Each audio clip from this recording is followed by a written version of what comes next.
All right, let's talk about what we did, where we got them, and let's just tell the whole story of this shoe.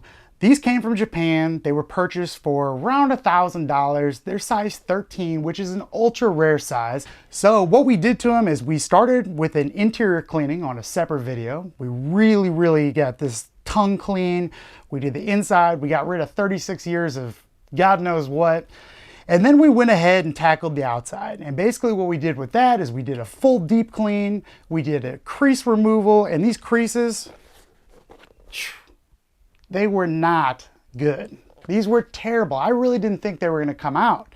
After that, we did some finish work on here with touching up of the blue. We repainted the white. We deoxidized the soles, and ultimately we turned this